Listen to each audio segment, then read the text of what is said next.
nous avons le plaisir d'accueillir tous les habitués et des nouveaux visages. Mais ce rendez-vous désormais traditionnel au bout de 8 ans et tous les mois nous amène ce soir à vous présenter les nouveaux membres de l'équipe. Alors, j'ai l'immense plaisir de vous présenter Tommy Albarello, désormais chef de projet à la Canopée des Sciences, après de très belles études ici même en Guyane où il est né. Il nous rejoint après avoir étudié les images satellites, la prévision de l'ensoleillement solaire et renforce les rangs de notre structure qui essaye de rendre la science accessible au plus grand nombre partout en Guyane. Tommy, bienvenue.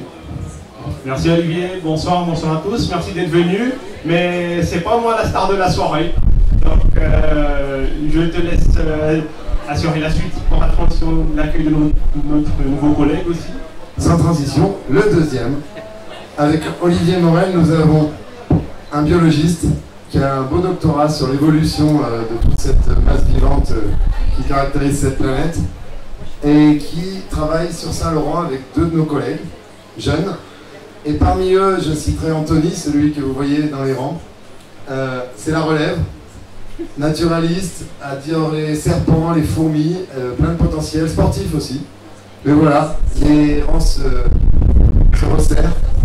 Et donc ces équipes sillonnent la Guyane toute l'année, avec en particulier un événement qui démarre la semaine à venir. On espère vous voir nombreux au Village des Sciences ce samedi, à l'université. Cette actualité ne vous a pas échappé. Le 9 novembre, ce samedi, c'est le lancement jusqu'au 17 d'une fête de la science, qui est désormais coordonnée depuis 8 ans par la Canopée en Guyane.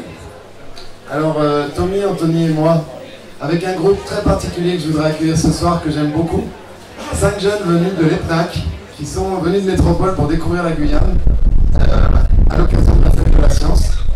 Hier, ils étaient en train de découvrir les cultures créoles, la musique qui va avec Steve Sip à l'école et au conservatoire de musique. Ils ont découvert l'histoire de Cayenne, ils ont découvert le musée Franconie, ils ont découvert d'autres choses aujourd'hui. Demain, c'est Montsinéry, le zoo, le Ban des Anamites. Jeudi, c'est le centre spatial.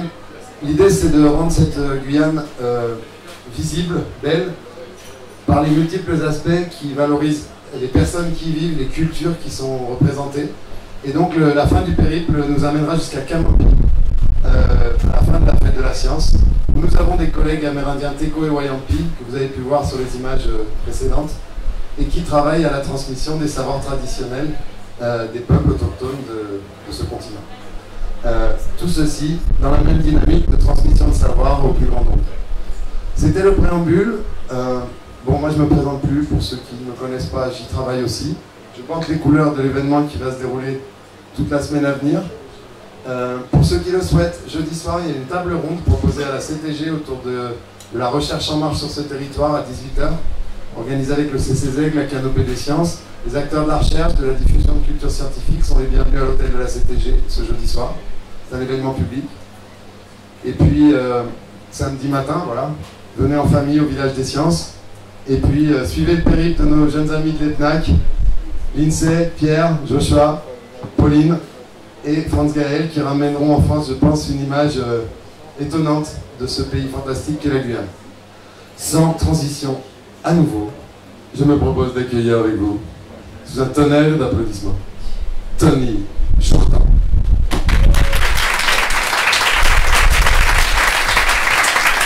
Bonsoir. Alors, ce qui nous rassemble ce soir, c'est un café des sciences autour de brindilles, c'est ça? Oui, tout à fait, oui. Je crois que c'est la passion d'une vie pour Tony Jourdan, qui est entomologiste. Ah oui, j'ai toujours un doute. Enfin, en gros, les fous dingues d'insectes. Généralement, ils parlent latin avec leurs amis. Au BTS-GPN, ils ont plein de fans. Mais il a, entre autres, un rôle donc de spécialiste. Et le monde des entomologistes est fait d'amateurs ultra éclairés qui s'intéressent généralement à une famille d'insectes, la suivent, la poursuivent, la décrivent, l'identifient. Mais tout ce mécanisme, on avait pu en parler avec, en particulier, Café des Sciences dédié aux membres acides. Et ça avait plu, je crois, parce que ces petits extraterrestres miniatures totalement inoffensifs et qui ont une symbiose avec une plante sont assez sympas. Et dans une période d'effondrement de la biodiversité qui est associée à de grands bouleversements globaux, On ne mettra jamais assez en avant l'importance de découvrir des espèces avant qu'elles ne disparaissent, de prendre conscience de leur rôle écologique, de leur fonction, d'évolution qui nous a amené à ça. Et on est certainement sur l'un des territoires qui est un des plus gros hotspots de biodiversité mondiaux. Tony est entre autres impliqué dans l'inventaire national du patrimoine naturel. C'est une dimension portée par le Muséum national d'histoire naturelle qui amène à recenser, identifier, faire connaître, avant qu'elle n'évolue, disons, cette biodiversité. En particulier les phasmes, qui me semblent particulièrement fascinants, sont les grandes spécialités de Tony qui a accepté de venir nous en parler ce soir. Et sans plus attendre, je vous propose à nouveau d'accueillir Tony Jourdan. Merci. Alors pour le déroulé de ce qui se passe, vous connaissez la recette, c'est un moment d'échange. Il va vous présenter certaines choses, n'hésitez pas à poser des questions. Et puis en plus, Olivier est là pour un petit peu donner la réplique, voir un petit peu si des ponts. Donc à bâton rompu, n'hésitez pas à poser vos questions. Bonne soirée à tous, merci d'être là. Merci Olivier. Ouais, voilà, donc je m'appelle Tony Jourdan et je travaille sur la systématique des phasmes. Voilà, c'est un peu compliqué. Mais en gros, je les étudie donc, depuis 2013 avec une association qui est l'association ASPER, voilà, qui étudie la systématique des phasmes. Donc ce soir, je vais essayer de vous présenter un petit peu ce que je connais de ces insectes, de manière générale, et puis on va essayer de rentrer un petit peu dans le détail. Surtout, n'hésitez pas à intervenir, vous levez la main, je vous donne la parole pour poser des questions, juste de manière à ce qu'il y ait une discussion que vous ne décrochez pas, vu que j'ai un petit côté autiste sur mes faces, donc si vous voyez que je pars trop loin, n'hésitez pas à me dire « Oh, reviens !» Voilà. Donc, dans un premier temps, les phasmes, en fait, c'est une sacrée bestiole pour le côté pédagogique. Et en fait, je vis en Guadeloupe et je fais pas mal d'interventions dans les écoles pour présenter les animaux, parce qu'en fait, ils sont inoffensifs, on peut les manipuler assez facilement. Et du coup, pour commencer, quand je présente les phasmes, je fais un petit jeu, il faut trouver le phasme sur la photo. Voilà. Donc, est-ce que vous allez être bon? D'habitude, c'est des gamins, j'ai un public un peu plus âgé. On va voir si vous êtes bon. Voilà. Donc voilà le premier. Alors, est-ce que vous le voyez celui-là? Ouais, tu vois. Allez, montre-nous où il est.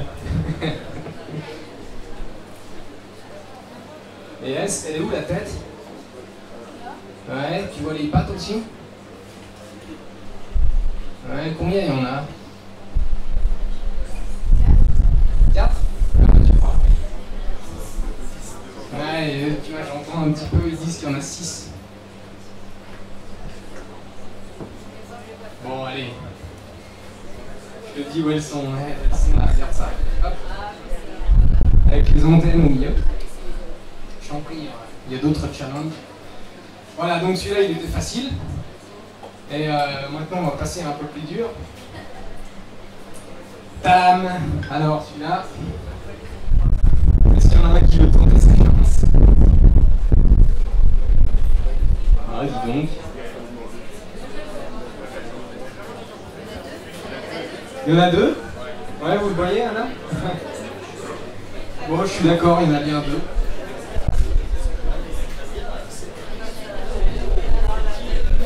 Donc, vous voyez, vous avez 2 phasmes là, qui imitent une branche, voilà. On a des... En fait, là je vous présente des photos de phasmes de Guadeloupe, parce que c'est là que je prends les photos. Mais j'ai pris d'autres photos des phasmes de Guyane, il y a exactement le même aussi en Guyane. Donc, voilà, vous pourriez le trouver si vous arrivez à le voir, c'est pas évident. Bon, on va passer à super dur.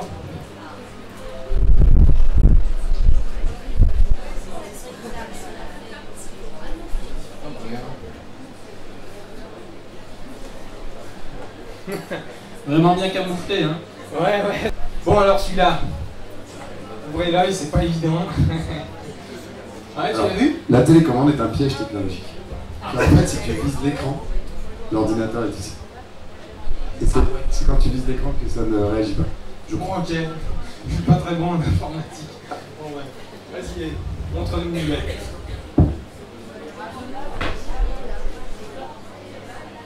Ouais, hein. Tu l'as vu, hein. Et t'as vu qu'il faisait tout le long, là? Ouais, en fait, tu vois, regarde ça.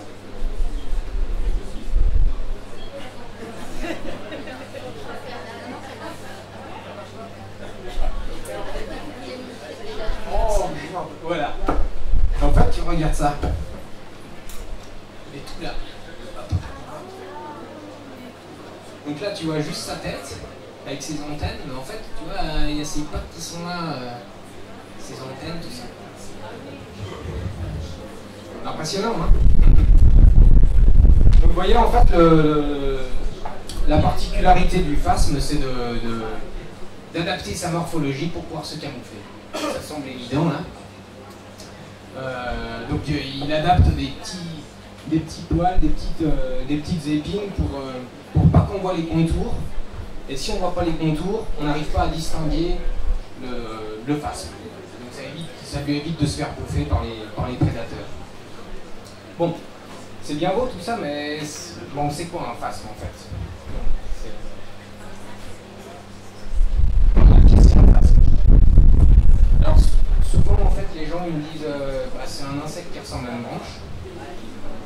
Bah, c'est vrai en fait, bien sûr, il y a beaucoup de... D'ailleurs, je vais vous montrer des phasmes vivants juste après.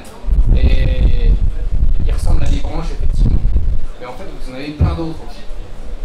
Vous voyez, tac, tadam. En fait, vous avez plein de phasmes différents. Celui-là, par exemple, il fait 3 cm.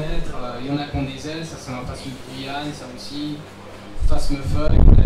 Vous avez tout un panel différent de morphologie. Et c'est ça qui, pour moi, constitue la plus grande particularité de cet ordre d'insectes. C'est sa diversité. Et moi, personnellement, c'est ce qui me plaît beaucoup. J'essaie de... Voilà, la diversité. Bon, la position phylogénique. Vous savez ce que c'est qu'un arbre phylogénique? Peut-être certains d'entre vous, oui, d'autres non. En fait, c'est le fait de ranger les insectes, on va dire les espèces, en fonction qu'elles soient plus proches les unes des autres. Donc en fait, si vous constituez la diversité des insectes, vous allez constituer un arbre avec des branches, avec des espèces qui sont plus proches que d'autres. Donc bon, c'est pareil pour les phasmes. Où est-ce qu'ils se situent dans la phylogénie? De quel type d'insectes ils sont les plus proches? Donc ils font partie du groupe monophylétique des Polyneoptera. Donc en fait c'est un peu compliqué, mais les Polyneoptera, c'est dedans vous avez les phasmes qu'on voit ici, et puis vous en avez d'autres. Orthoptères, peut-être que ça vous dit quelque chose. Exactement, c'est les criquets. Vous avez les blattes aussi, les menthes. Les isoptères, c'est les termites. Voilà. Globalement, vous en avez d'autres aussi, mais globalement, ce que vous devez retenir, c'est que les phasmes sont quand même des animaux qui sont assez proches des criquets, des sauterelles, tout ça. C'est vrai qu'on a tendance à se dire d'ailleurs, vous voyez, je vous ai mis une photo volontairement d'un proscopia, c'est le criquet phasme. Donc souvent, en fait, quand on va en forêt en Guyane, on le trouve, et puis les gens disent « Ah, c'est un phasme ». En fait, non, c'est un criquet phasme. Lui aussi, il adapte ce même type de mimétisme, mais c'est un orthoptère, un criquet. Donc, vous voyez, c'est quand même des ordres qui sont assez proches.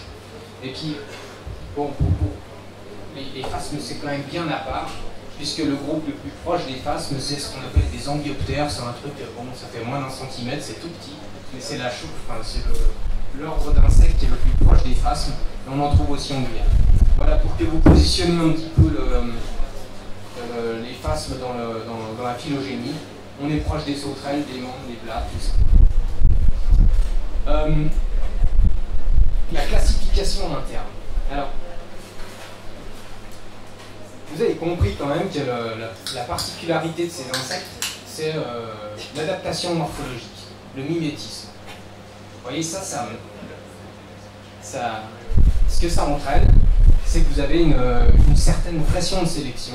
Les individus les mieux cachés seront sélectionnés, et du coup, vous avez une modification morphologique qui est extrêmement rapide chez cet ordre d'insectes. Vous voyez, je vous ai montré une petite photo que j'aime beaucoup, qui a été prise en Malaisie, avec, je ne sais pas si vous arrivez à distinguer, là, vous avez des phasmefeuilles, et ça, c'est des feuilles. Tous les phasmefeuilles ne sont pas de cette couleur, mais là, dans la mesure où les feuilles sont tachées et ont cette couleur, les phasmefeuilles l'ont aussi. En fait, c'est juste que pour que vous visualisiez à quel point, même au sein d'une même espèce, on peut avoir une adaptation morphologique rapide. Donc ça, c'est ce qu'on appelle le polymorphisme intraspécifique. C'est ce qui nous complique beaucoup la tâche quand on bosse en systématique, c'est que quand vous cherchez vous cherchez dans la forêt une espèce en particulier, vous allez tomber sur plein d'individus différents, avec des couleurs différentes, des tâches différentes, tout ça. Et pour arriver à raisonner et se dire en fait tout ça c'est la même espèce, et ben c'est pas évident. C'est pas évident. Donc, pourquoi je vous dis ça? Parce que quand on parle de classification interne, et ben c'est très compliqué chez les phasmes. Parce que... Oui, j'en prie.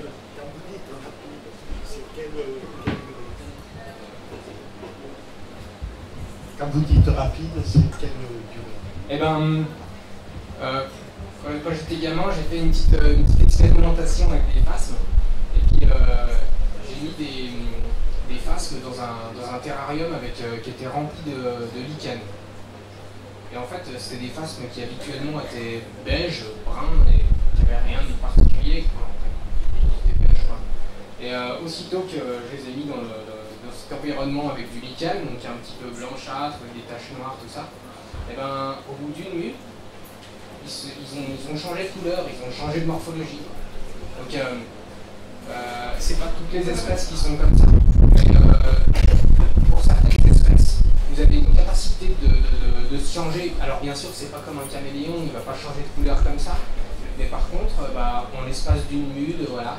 Donc du coup, parfois, pour une même espèce, dans des milieux légèrement différents, un peu plus secs, un peu plus humides, vous allez retrouver des insectes qui ont une morphologie, une apparence différente. Vous voyez? Une question. C'est bon, c'est... Ok. Tac. Oui, du coup, vous imaginez, si vous avez cette capacité au sein d'une même espèce, eh ben, au sein d'espèces différentes, vous avez des différences, des adaptations qui sont encore plus importantes. Et ça en vient à un sujet qui m'intéresse particulièrement, c'est le phénomène de convergence.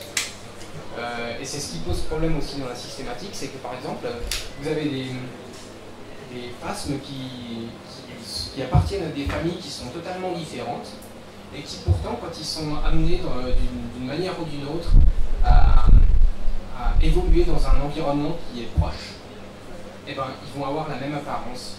Bon, bien sûr que ça prend du temps, hein, c'est au cours de l'évolution, hein. Mais vous voyez, ces deux bestioles-là, c'est un article qui est sorti il n'y a pas très longtemps, elles étaient rangées dans la même famille. Bah, c'est vrai qu'elles ont une apparence quand même assez robuste, c'est un phasme qui est épais, qui est costaud. Bon, voilà. Et bon, les taxonomistes ont dit bon bah voilà, ouais, ça c'est bon, c'est la même famille. Et puis en fait on a fait de la génétique après, et ils se sont rendus compte que non, c'était pas du tout la même chose, quoi. Mais les bestioles, dans la mesure où elles avaient toutes les deux eu à s'adapter près des pierres, elles vivent sous les cailloux, tout ça, et ben elles ont pris la même apparence jusque dans les épines, jusque voilà. Donc pourquoi je vous dis ça, c'est que ce qui est vraiment très intéressant et qui est difficile chez les phasmes, c'est que pour les ranger juste avec l'apparence, eh ben, c'est parfois pas évident, enfin, c'est pas simple. C'est mieux de s'adapter, d'utiliser un petit peu la biologie moléculaire pour s'aider, tout ça. Même si bien sûr la morphologie peut être utile, mais il faut être méfiant de ce qu'on voit. Et Tony, du coup, juste pour t'interrompre un peu, donc du coup là on a du mal à les différencier, à les classer et tout, Mais est-ce que eux-mêmes ils arrivent à se différencier facilement? Est-ce qu'il n'y a pas des soucis, justement, des inconvénients à ce mimétisme entre deux phases d'espèces différentes, ou même juste dans la même espèce pour qu'un partenaire, pour retrouver son partenaire au milieu de l'environnement? C'est une question très intéressante. Il y a des choses qu'on ne connaît pas. Tu vois, par exemple, là, en Guadeloupe, je suis en train de travailler sur un sujet qui est la spéciation par les plantes hôtes, en fait. Tu vois, et on s'est rendu compte que par rapport à ça, il y a des phasmes qui, parce qu'ils mangent telle et telle plante, en fait, après, ils se recroisent plus ou difficilement, et du coup, ça a tendance à faire des espèces différentes juste avec les plantes hôtes. Après, tu vois, en termes de les phéromones et compagnie font le reste, il y a quand même une spéciation qui se fait, quoi, toujours. Sur l'apparence, voilà, tu vois, c'est des bestioles, mais c'est ça qui est curieux, qui sont pas du tout sur les mêmes territoires, en fait. Après, là c'est plus tellement un problème. Ce qui est curieux, c'est que le fait qu'elles aient des apparences similaires sur des endroits différents et qui appartiennent à des familles différentes. Voilà. Figurez-vous que je vous mets une classification un petit peu imbuvable, mais c'est juste pour vous illustrer que la complexité et le fait que ce soit super récent, la compréhension de comment des familles chez les phasmes, puisque là, en fait, c'est un article qui est sorti juste avant que je vienne en Guyane, là, il y a 3 semaines, et j'ai même pas eu le temps de le lire, mais qui remet tout en question sur la séparation des espèces dans le monde entier, quoi. Donc voilà, c'est juste pour illustrer ça. Et puis, on va tout de suite passer, vous avez une petite carte là. Et, où est-ce qu'on trouve des phasmes? C'est la prochaine question. Tac, voilà. Bon, le phasme, souvent on l'associe à une brindille parce qu'en fait en métropole, en France métropolitaine, souvent on le trouve comme des brindilles. Mais c'est pas du tout le cas dans le reste du monde. Et vous voyez, la majorité, il y a 3300 espèces dans le monde, vous en avez essentiellement dans le milieu tropical.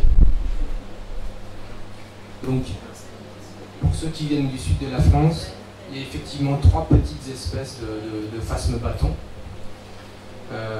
qui sont d'ailleurs parthénogénétiques, c'est que des femelles, elles se reproduisent sans mâle. Et dans le reste du monde, il y en a beaucoup plus. Donc vous voyez, vous en avez en Afrique. En Afrique, il n'y a absolument rien qui est connu des phasmes. Et puis sur toutes les altitudes, vous avez en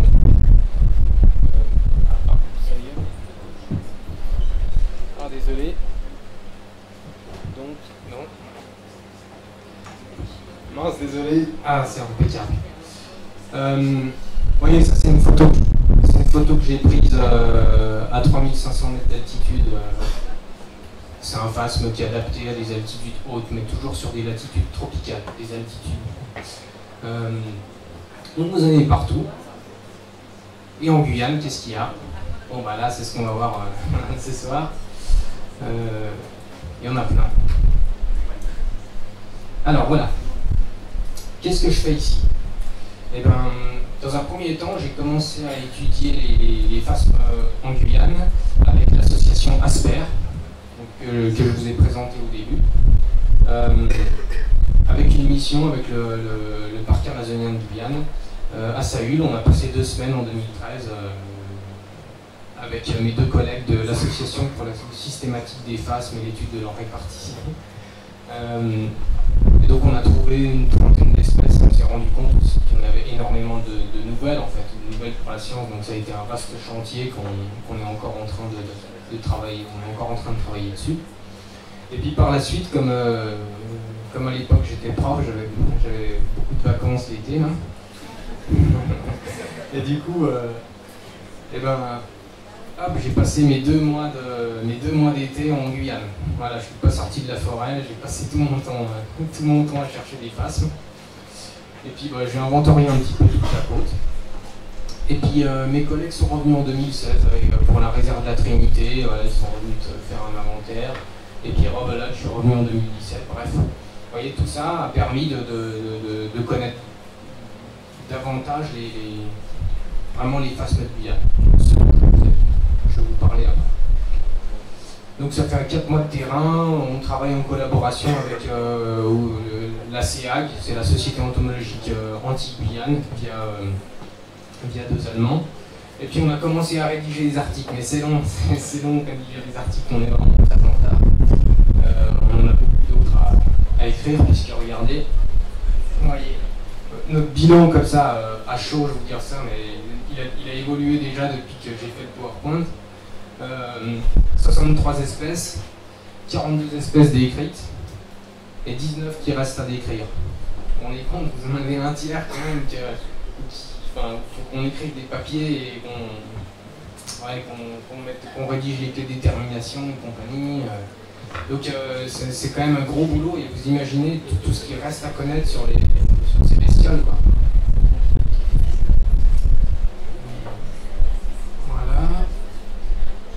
Ah voilà. Donc en fait maintenant c'est plus pour je vais essayer de vous illustrer par des exemples et de vous permettre de mieux comprendre les phasmes en fait, comment ils fonctionnent, tout ça au niveau écologique, par des exemples. Donc là, le premier exemple, c'est une espèce qui est emblématique en Guyane et qu'on a trouvé la semaine dernière avec Marine, la bestiole. Donc c'est on peut dire une espèce de phasmofeuille sud-américain, c'est le seul. Les autres ils sont en Asie. Et donc c'est une bestiole qui, vous imaginez, qui a été connue très rapidement en fait. Elle a été trouvée par les scientifiques il y a 150 ans. Et depuis 150 ans elle a un nom, Cranidium gibbosum. Et puis dans les années 90, il y a un mec, il y a beaucoup de personnes comme ça en Europe, comme moi, qui aiment bien élever des insectes, élever des phasmes. Donc en fait, le gars, il a trouvé une femelle Cranidium en Guyane, il l'a emmenée en France et puis il l'a élevée. Elle a pondu des œufs, tout ça, il a fait un cycle. Et puis un matin, il a regardé dans son terrarium et puis il a trouvé ça. Il s'est dit, merde, j'ai dû me planter dans mes étiquetages de terrarium, qu'est-ce que j'ai fait? Bon. Et puis en fait, cette bestiole appartenait à une autre espèce connue de Guyane, aussi depuis très longtemps, qui est le Bacteria clavigera. Donc la bestiole aussi, elle était connue depuis une centaine d'années, elle était dans les musées. Et puis en fait, vous avez compris, hein, c'est le mâle de la femelle. Vous voyez, le mâle, la femelle. Donc voilà, c'est juste pour vous illustrer une grande particularité du phasme, c'est le dimorphisme sexuel. Vous avez une énorme différence entre le mâle et la femelle, et souvent si vous ne faites pas d'élevage, ou si vous n'observez pas le comportement, un petit peu l'écologie des animaux, vous aurez des gros trous dans votre systématique, dans votre compréhension de l'espèce. Donc j'ai envie de dire que la particularité de notre travail avec Asper, c'est qu'on intègre une grosse partie d'élevage. Vous voyez, il y a beaucoup de taxonomistes qui récupèrent les bêtes et qui n'ont pas forcément besoin de faire des élevages pour mieux comprendre l'écologie. Nous, c'est vraiment indispensable, quoi. Sinon, on risque de se planter, de décrire une nouvelle espèce avec un mâle qui en fait appartient à une femelle, tout ça. Donc, élevage très important pour nos études. Vous voyez, voilà, je vous ai mis une petite photo. À chaque fois qu'on est en mission avec les collègues, on a une série de cages pendant 2 semaines, on élève les bestioles. Je vous en reparlerai après, mais on récupère les œufs, c'est indispensable pour la compréhension aussi de la taxonomie. Voilà. Bon, vous avez compris, le dimorphisme sexuel, c'est vraiment un truc important chez les phasmes. Une question, non? Je t'en prie. Ouais, vas-y. Je je me permets aussi, c'est là on a vu que justement, juste à l'œil nu, c'était très difficile en fait de savoir à quelle espèce on avait affaire. Est-ce que du coup maintenant vous utilisez d'autres techniques, techniques moléculaires et tout, pour vous assurer de tout ça? Bah écoute, franchement c'est vraiment le début, tu vois, cette mission-là. C'est la première où on va intégrer l'échantillonnage ADN. Et bah, c'est super, effectivement, c'est super pratique. Hein. Tu fais de l'ADN sur une femelle et un mâle et tu trouves tout de suite que ça appartient à la même espèce, ça c'est clair. Hein. Mais bon, pour le moment, c'était quand même un petit peu. Nous, on est resté sur des techniques un petit peu préhistoriques, tu vois. On est resté sur l'élevage et tout. Mais là, c'est bon, on est parti sur de l'ADN et ça va sans doute nous être très utile. Quoi. J'en reparlerai tout à l'heure. Le casse-tête des Fantasca, ouais, bon. Alors ça c'est pour vous illustrer plusieurs choses. Les Fantasca, c'est un nom de genre d'un phasme qui présente une grande diversité en Guyane. Donc vous voyez, c'est on va dire une bestiole qui ressemble à un bâton. Vous avez la femelle là, le mâle qui est ici, qui a des ailes, bon, vous avez un gros dimorphisme sexuel. Et donc, vous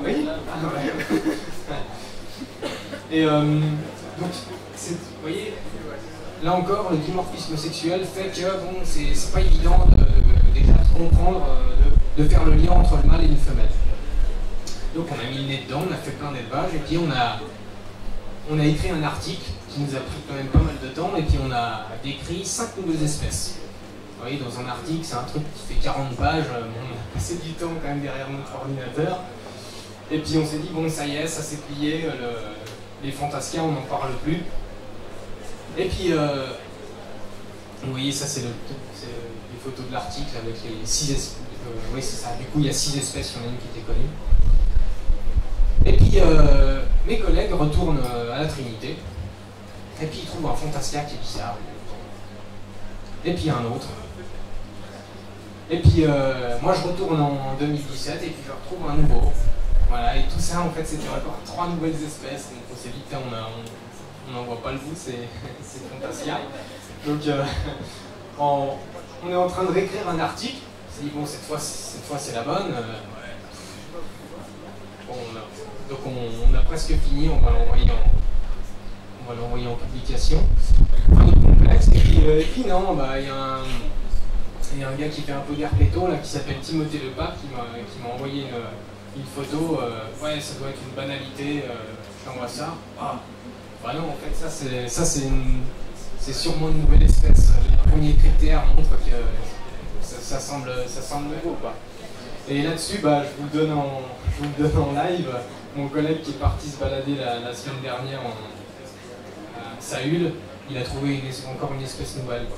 Donc, bon, c'est juste pour vous illustrer, d'une part, la grande diversité qu'il y a chez les phasmes de Guyane, mais comme pour le reste des insectes probablement. Et puis, ce qu'il nous reste à connaître vraiment de ces bestioles, c'est colossal. Vous voyez, on est parti d'une espèce. Aujourd'hui, on en a décrit 5, on en décrit 3, et puis là, on en trouve encore 2. Bon. Donc, c'est juste pour vous dire, voilà, il nous reste beaucoup à découvrir chez les phasmes, comme probablement d'autres insectes. Des questions sur les Fantasca?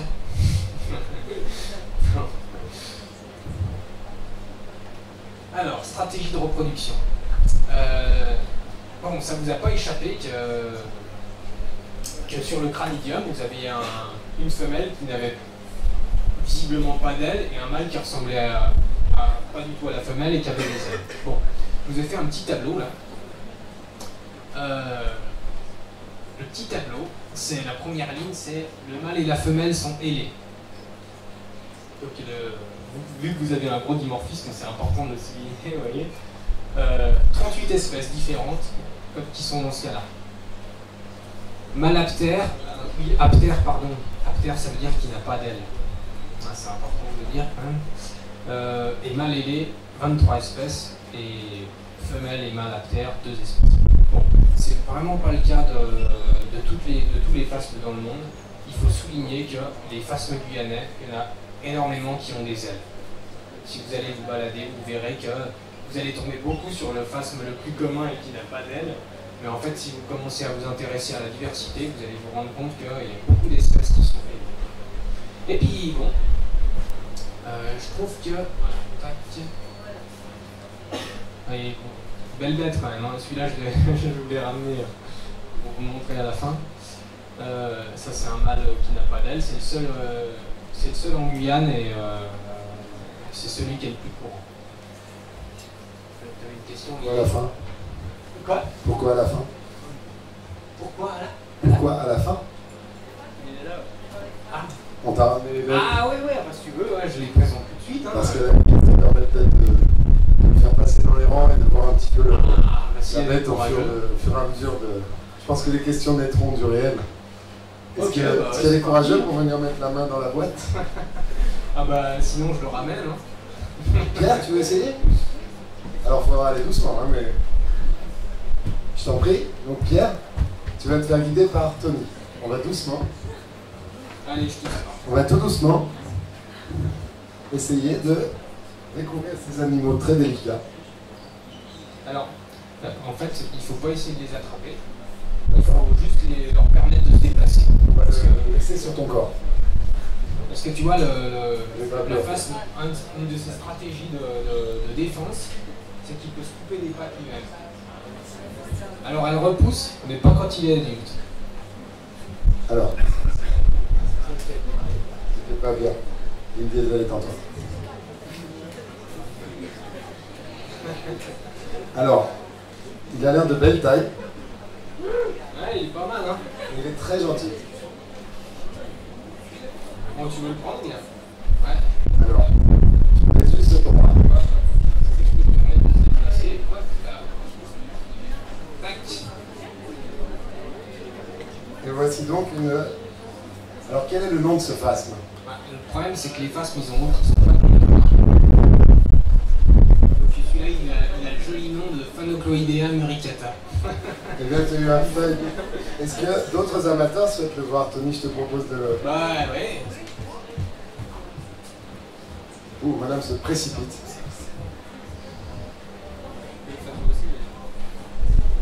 Hop là. Et madame, je vous invite peut-être à l'amener au plus près du grand nombre. Et celui-là, Tony, il est ailé? Non, non. Alors tu vois, ça c'est justement le seul phasme de Guyane. Aucun des sexes n'a une d'aile. Thibaut, tu avais une question? Ouais, du coup, les phasmes sont des insectes. Donc, comment ça se fait qu'ils n'ont pas tous des ailes? Il y a une étude qui est sortie il n'y a pas très longtemps et qui a montré que les phasmes, ça faisait partie des insectes qui gardaient en eux la capacité d'avoir des ailes ou non. Et du coup, au cours de l'évolution, tu vois, il y a eu des disparitions d'ailes parce que ça ne leur était probablement pas utile, je ne sais pas. Et puis, dans un groupe qui n'avait plus d'ailes, hop, il y a une bestiole enfin, les ailes ont repoussé, entre guillemets, tu vois. Donc, ça a montré que c'était un insecte, donc il avait la capacité, les gènes qui lui permettaient de développer des ailes. Mais bon, il y a des groupes comme ça où les ailes ont disparu. Et donc, les ailes sont atrophiées. Ah, tu verras, elles sont totalement atrophiées, là, tu vois même pas de... Il y a des espèces où tu vois des petites écailles, des vestiges, tu vois, mais il y en a d'autres comme celui-là, tu vois rien du tout. Elles sont totalement disparues. Vous en prie. Et en quoi se couper les pattes, c'est une stratégie? Donc, Eh je ben. vous amène de ce pas le micro nécessaire. En quoi se couper les pattes est une stratégie de défense? Eh ben, en fait, vous voyez, si les phasmes, c'est pour ça que j'invite les gens à les laisser se déplacer, c'est que si on essaie de les attraper, si on les attrape par une patte, imaginez un oiseau qui essaie d'attraper un phasme par une patte, et ben, comme le lézard, sa solution d'échappatoire, c'est hop, il serre un muscle qui lui permet de sectionner la patte, donc en fait il y a juste une petite goutte de sang et il coagule très rapidement, la bestiole tombe au sol et elle est sauvée, quoi. Après, si c'est un juvénile, la patte repoussera. À chaque mue, il va gagner un petit morceau, et puis voilà. Et puis si c'est un adulte, par contre, c'est définitif. C'est pour ça qu'on faut pas... Là, mais il se fait attraper le plus souvent. C'est pas la patte qui se fait attraper le plus souvent. Bah, ça par contre, je n'ai pas de recul là-dessus, mais en tout cas, ce qu'on peut dire, c'est qu'il doit pouvoir s'échapper de cette manière des fois quand même. Ça a pu être sélectionné. Et donc là, tout à l'heure, tu nous disais que donc ça, c'était la seule espèce, une des seules espèces en Guyane où il n'y avait pas d'ailes. C'était celle qu'on voyait le plus souvent. Donc déjà, celle-là, elle n'est pas facile à voir. Est-ce que tu as des stratégies, des techniques pour trouver des phases dans la nature? Bien sûr, je vais en parler juste après. On peut mettre un petit sondage. Qui a déjà vu des phasmes dans ce territoire? Voilà. Ah, mais on en a beaucoup qui vont les chercher. Ils sont venus à vous, ils sont dans vos maisons, ils sont dans vos jardins? En forêt. Il faut quand même sortir de chez soi et aller les chercher à où ils sont. Et quelle est votre stratégie intuitive pour aller chercher les phasmes? Ils seraient dans quel type d'environnement? En dessous des feuilles, dit madame. Monsieur? Ah non, il se grattait. Une proposition derrière? Non, Thibaut? Les phasmes? Les petits buissons en savane? Ah bon? Alors, voilà. Le principe maintenant, c'est comme on m'en parlait à l'instant. Il existe des bases de données participatives qui permettent de contacter les spécialistes lorsqu'on observe des éléments de faune et de flore inconnus. Et ça devient de plus en plus efficace. Et en particulier, au bout du tuyau, il y a généralement un spécialiste de l'espèce qui reçoit les questions posées. Mike, spécialiste d'araignées qui sera sur la fête de la science et qui est passé à TF1 récemment avec du Embrassil aussi, en tout cas, me parlait de cette base contributive qui s'appelle... Ah oui, Faune Guyane. Combien d'usagers parmi vous de cet outil? 1, 2, 3, 4, en fait, on ouvre une nouvelle époque pour la découverte de la biodiversité, parce que, certes, vous, enfin moi en tout cas, je n'en connais pas grand-chose, mais pour chaque famille d'insectes, pour chaque famille de plantes, les moyens Internet permettent désormais de collecter une grande donnée par la contribution citoyenne et d'avoir un retour global. Et tout à fait. Figure-toi qu'on a fait une liste phasme à Faune Guyane depuis, c'est récent, janvier 2018, et aujourd'hui j'ai reçu, je présente ça tout à l'heure, je crois, peut-être 21 espèces, un truc comme ça. Enfin, il y a beaucoup de données qui ont été récupérées via la science participative. Moi, je suis à fond là-dedans. Je veux dire, j'adore que les gens m'envoient des photos, des données. J'adore aussi leur répondre et puis leur expliquer ce que je sais de ma reconnaissance que j'ai acquis sur les phasmes. Donc, je crois que c'est un merveilleux fonctionnement, quoi, la science participative. Voilà. Voilà. Et tu parlais de stratégie pour aller les chercher là où ils sont. Ouais. Mais on s'accouplement de la stratégie de reproduction, enfin. Non, mais je peux te... J'ai une question, Olivier. Ah, une question. Et du coup, on peut mettre des données au niveau des phases sur Faune de Guyane, mais est-ce qu'il y a des documents pour nous permettre de les identifier justement? Ouais, là, tu vois, c'est là que ça se complique, parce que bon, tu vois bien qu'il y a 40 espèces, il y en a 19 qui nous restent à décrire, t'imagines, les articles scientifiques, quoi, déjà, on ne parle pas de vulgarisation, on passe juste d'articles imbuvables où je décris la bestiole, les cornes qu'elle a sur la tête et blablabla, tu vois. Donc avant de faire de la vulgarisation, il faut déjà poser la base scientifique. Et ça, on ne l'a pas encore fait.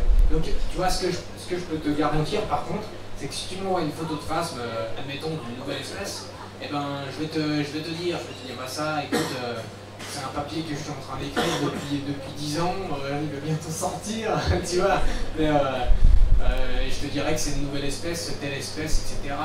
Donc non, j'ai pas de clé de détermination à te donner en main parce qu'il nous reste vraiment à écrire toute la science scientifique et peut-être que ça va prendre 10 ans ça. Mais pourquoi ne pas commencer à faire de la science participative? Voilà, c'est pas grave, on peut quand même commencer et puis s'il y a des trous, eh ben, je vous dirai, de toute façon je suis transparent là-dessus. Voilà. Et est-ce qu'il y a des... sur une photo comme ça, tu arrives directement à voir des nouvelles espèces? Ouais. Ou il faut plutôt prendre des photos de la tête, des cornes, etc. Écoute, je trouve que c'est un petit peu l'avantage des phasmes, c'est que d'une part il y a du polymorphisme et d'autre part, mais quand même il y a parfois des grosses différences. Tu vois, et, la majorité du temps, on est capable d'identifier sur photo. Et je trouve que ça c'est quand même vachement bien parce que quand tu dois commencer à identifier avec les génitalia ou juste l'ADN, faire de la science participative avec ça, faut quand même s'accrocher quoi. Mais là, donc, si je vous envoie une photo, et puis si je peux pas vous identifier vraiment l'espèce, je peux vous donner le genre, la famille globale. Bref, vous aurez des informations. Je pense que ça vaut le coup de toute façon. Et donc notre grand phasme a presque fait le tour de la pièce. Ah yes. Il est passé d'humain en humain, je pense qu'il retrouvera un moment le chemin de son réceptacle. Et peut-être que tu souhaitais reprendre sur les stratégies de reproduction, parce qu'est-ce qu'on avait à faire, un mâle ou une femelle là? Là c'était une femelle, ouais. Ah, une grande femelle a fait le tour de la pièce. Ouais, donc ce que je voulais dire par là, c'est que vraiment dans les phasmes, vous avez la caractéristique écologique des femelles qui sont assez statiques, même quand elles ont des ailes, elles ne bougent pas trop, et des mâles qui se déplacent pour disperser les gènes en fait.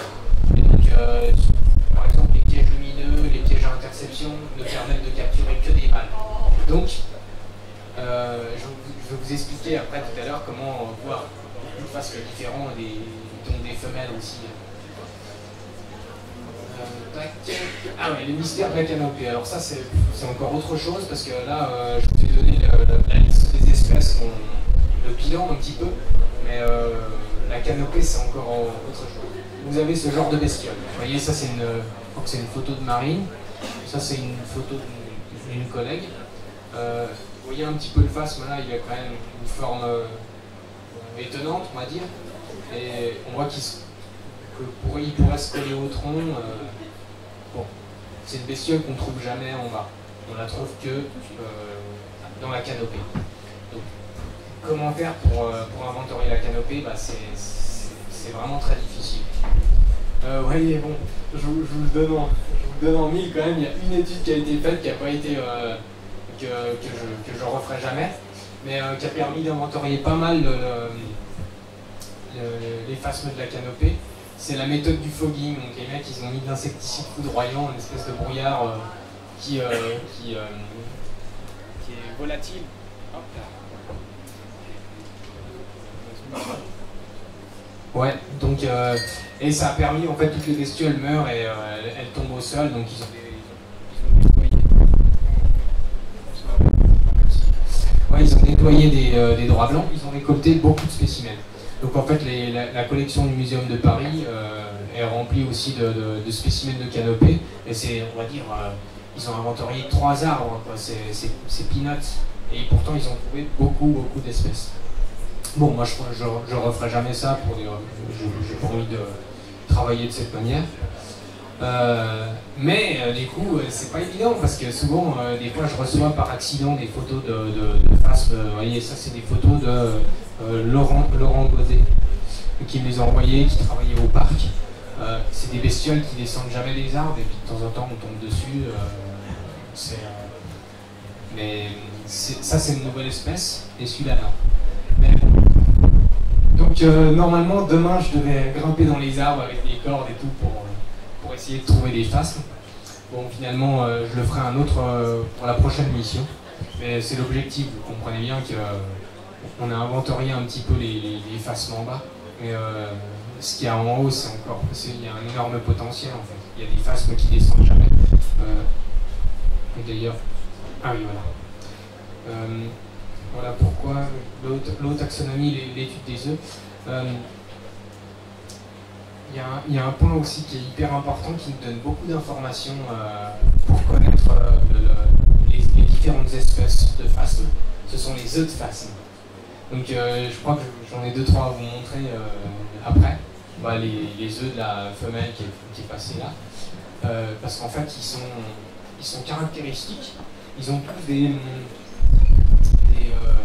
des points qui les rassemblent. Donc vous voyez, ça c'est la partie d'ouverture où le juvénile de phasme sort. Vous avez toujours ce qu'on appelle un hermite propillaire. Vous voyez, c'est des termes un petit peu techniques. Mais ce qu'il faut retenir, c'est que l'œuf de face mais caractéristique pour nous. C'est curieux, mais en fait, voilà, si on veut vraiment avoir toutes les informations à disposition, bah, on doit étudier l'œuf. Voilà. Une illustration vaut mieux que des longues paroles. Vous voyez, ça c'est tous les œufs de face guyanais. Vous voyez, bon, vous voyez qu'ils sont assez différents, des diversités de couleurs, de formes. Et des fois, vous avez deux espèces d'adultes qui sont des adultes qui sont proches, mais il y a quand même des petites différences. Et puis hop, vous avez un œuf qui n'a rien à voir. Des fois, enfin, ça vous apporte des informations qui sont pas négligeables. Et puis là, tac, ouais, je vous mets une photo d'œuf qui est... En fait, elle est... Bon, je vous donne... Cet œuf, la particularité qu'il a, c'est que son ouverture est sur le côté. Elle est sur le dessus. Bon. Regardez pourquoi. Est-ce que vous voyez quelque chose sur cette photo? Tu vois quelque chose, Olivier, ou quoi? Ouais. Ah, il y a des œufs de face maintenant. Alors, je les vois. Tu les vois pas? Ok. Ouais, c'est pas évident. Ouais, exactement. Non mais, tu sais que la première fois qu'on a vu cette espèce-là, on l'avait en cage en élevage, tu vois. Et puis, on ne comprenait pas pourquoi. Et puis, je me souviens, j'avais dit à mes collègues, j'ai une petite chenille séchée dans la cage. Et en fait, c'était des œufs de phasme qui étaient collés les uns aux autres. C'est vraiment unique. Voilà, c'est un phasme guyanais qui fait ça. Enfin, en fait, il y en a beaucoup d'autres. Et là, vous voyez, vous avez 5 œufs qui sont collés les uns aux autres. Alors, ça vous permet de voir ouais, pourquoi l'ouverture elle est dessus. C'est que bon, bah, le phasme il ne peut pas sortir par là, quoi. Et puis d'autre part, il y a des phasmes qui descendent vraiment pas des arbres, quoi, vous voyez. Même quand, parce que là, le phasme que vous avez ici, il pond un œuf et puis il tombe au sol. Elle balance ses œufs comme ça, et puis après le petit doit se démerder pour remonter au sommet. Donc, bon, ça vous permet quand même parfois de voir, quoi. Vous voyez des qui sont pas encore montés jusqu'en haut, bon, vous les voyez. Mais ceux-là, par exemple, ils collent leurs œufs au sommet des... au sommet des arbres, et puis ils descendent jamais de la canopée. Voilà. Alors, donc pourquoi c'est là. Ça va, tu t'en sors? C'est bon. Impeccable. Alors, pourquoi je suis là? C'est pour une mission de l'inventaire national du patrimoine naturel, donc du musée Babel. Et mon but, c'était de centraliser les données existantes sur les phasmes. Donc les données que j'avais accumulées pendant mes vacances de prof, les données de la CA et les données Faune Guyane. On y reviendra tout à l'heure parce qu'il y en a beaucoup maintenant. La mission que je fais aujourd'hui, voilà, sur les communes sans données, il n'y avait pas de données, Wanari, et voilà, il y a le Miapo. Là je reviens de 4 jours à Wanari.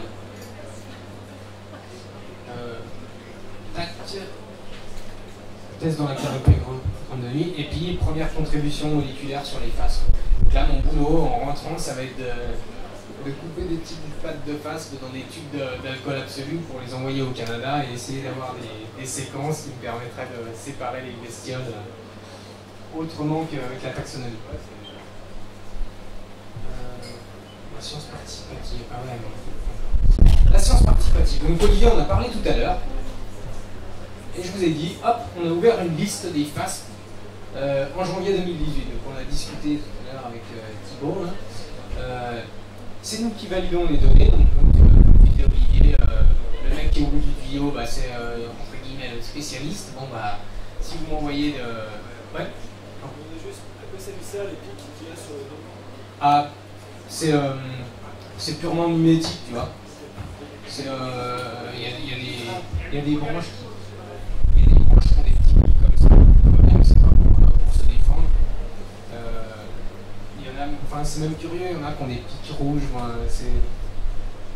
Après je sais pas tout hein, sur la spéciation, je sais pas forcément toujours une explication. Ouais, donc, tac.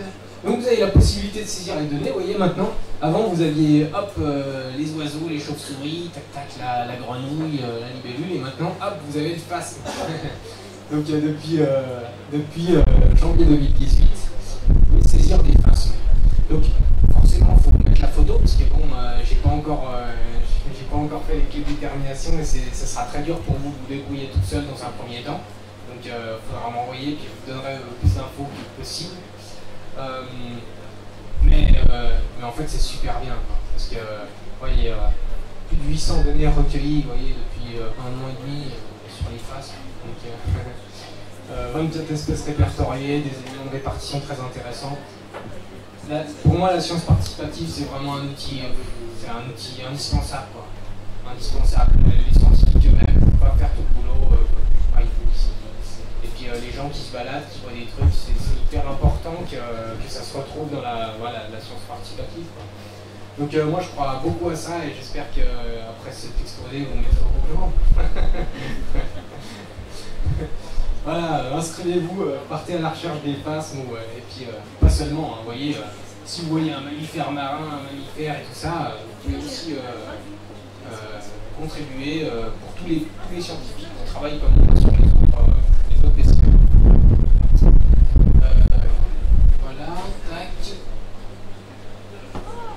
Ah oui, alors comment vous allez faire? Oui, bon, c'est quand même le plus important. Hein. Comment trouver les phasmes?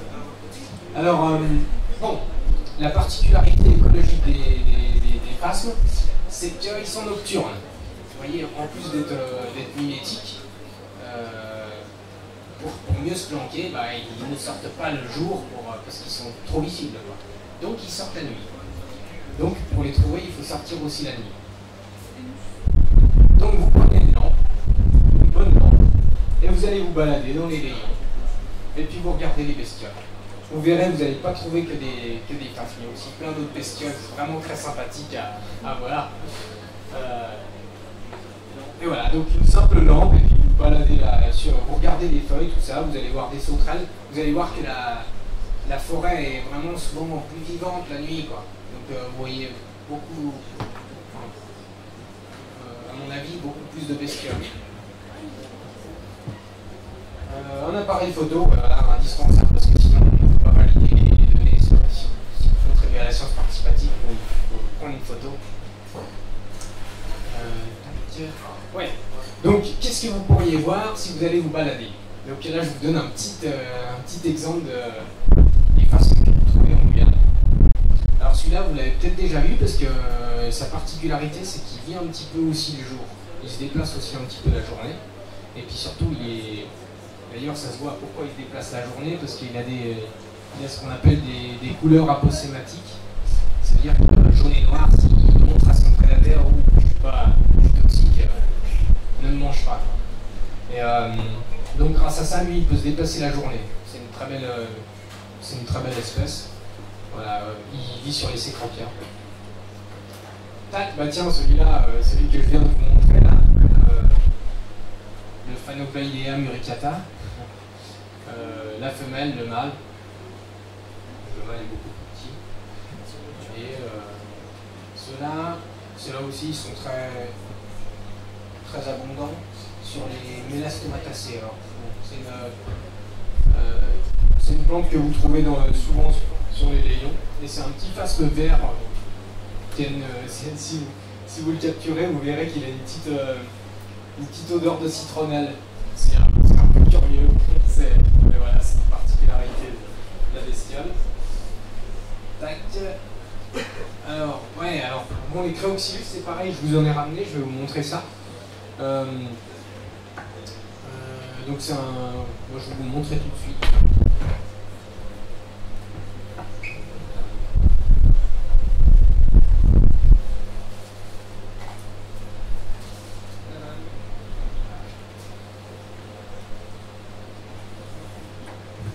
Vous voyez, celui-là, je sais plus qui, il y a un gamin qui m'a dit celui-là il est moche. Je sais. Alors, donc ça c'est une espèce un peu terrestre qui vit au sol, donc on la trouve assez facilement. Et une espèce proche des ailes qui a été trouvée il n'y a pas très longtemps à la Trinité. Et Tony, là, tu nous as montré une espèce diurne Ouais. qui, du coup, avait pas un camouflage comme les autres. Est-ce que, du coup, c'est pas plus simple et est-ce qu'on trouve plus. Enfin, est-ce qu'il y a d'autres espèces comme ça de phasmes qui peuvent juste avoir des points rouges, des points jaunes et qui peuvent se balader la journée, quoi? C'est vrai, ouais, tu vois,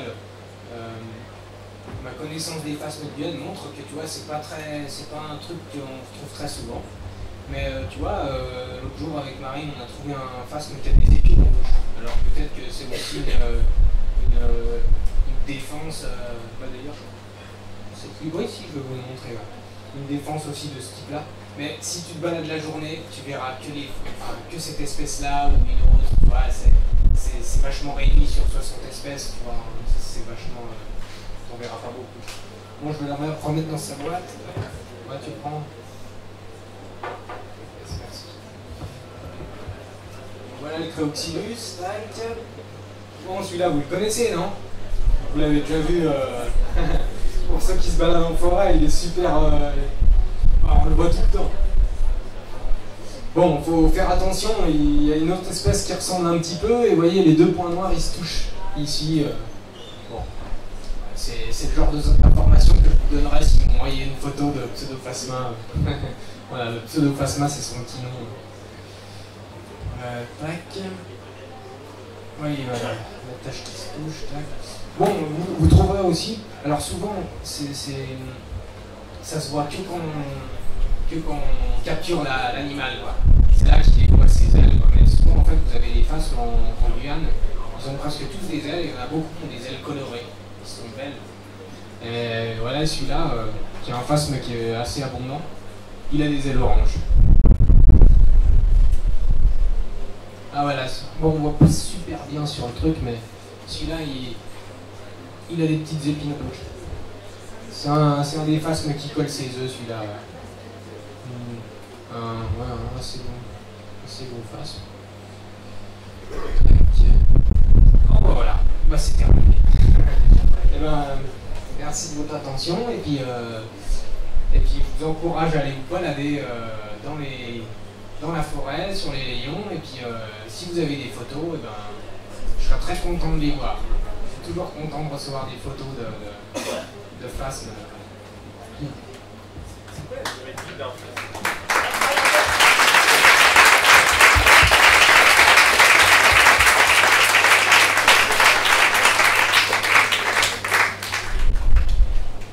Je voulais savoir c'est combien de temps C'est un insecte qui a une durée de vie assez courte, tu vois.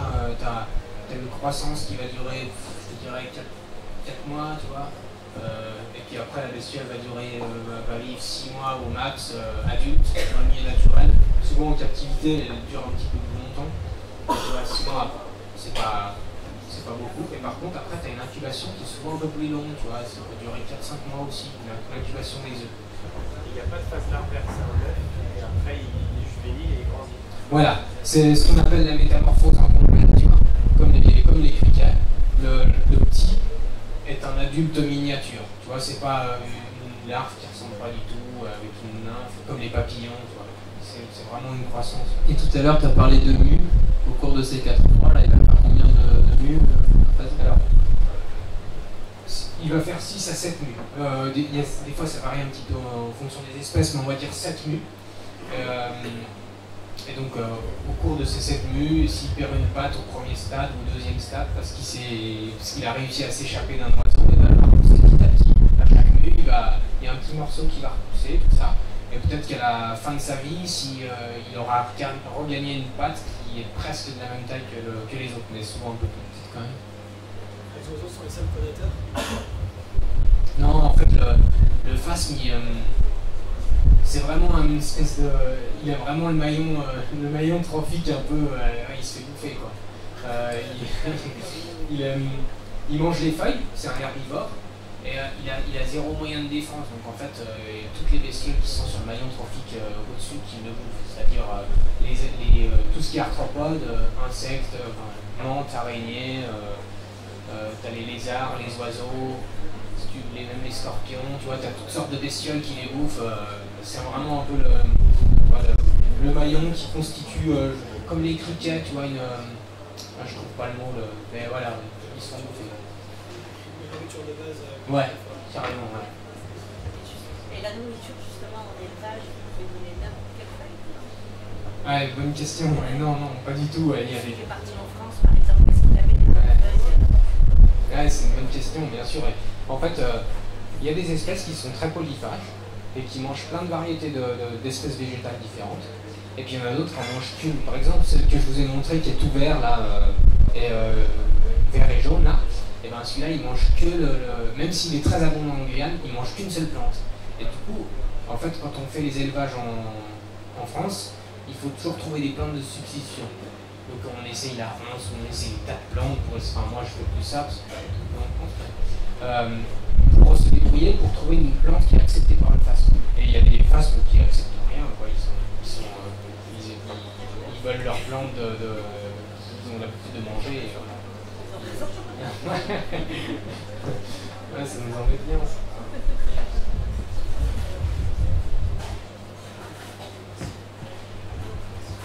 Et de changer de régime alimentaire comme ça change pas l'observation en elle-même? Ça change pas? Ça change pas le comportement des phasmes, leur mue, leur développement?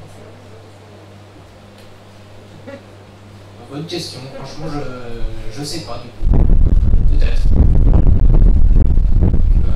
Bon, je pense pas, mais tu vois, les élevages, les informations qu'on a récoltées via des élevages avec des plantes de substitution se sont révélées utiles quand on est retourné sur le terrain.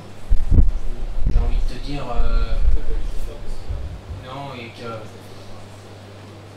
peut-être que ça a une influence quand même, tu vois, peut-être que ne serait-ce que sur les couleurs de la bestiole qui du coup sur des plantes de substitution se retrouvent un petit peu plus vertes. Ouais, c'est possible. Moi qui ai pas mal travaillé sur les bactéries symbiotiques des insectes et des arthropodes, je pense qu'il y a pas mal de il y a pas mal d'influence là-dessus. Tu vois. Ouais, bah c'est pas parfait aux élevages.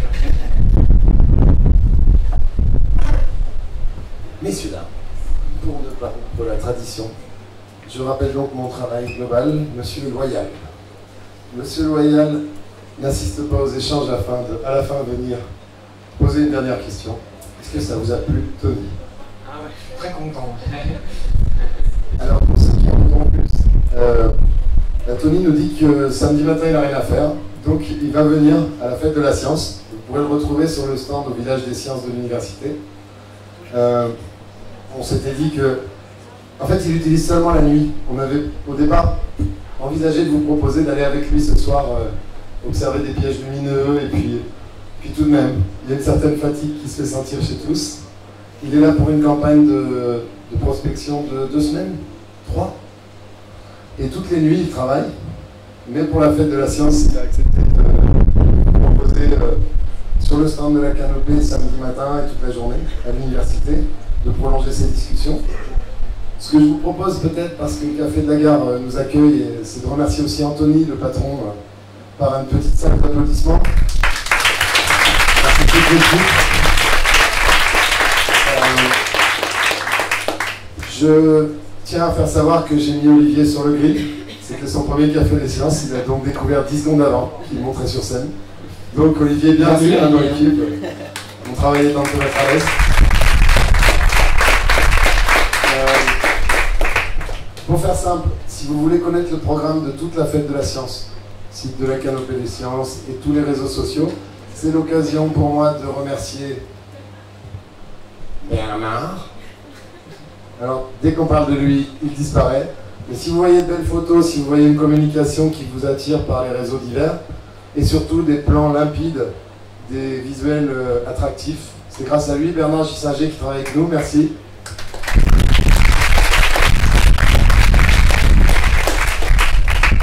Votre soutien à tous fait qu'on aura le courage de continuer très longtemps ces rendez-vous et bien d'autres. Donc merci d'être là à chaque fois. Et encore une fois, merci à Tony pour cet échange.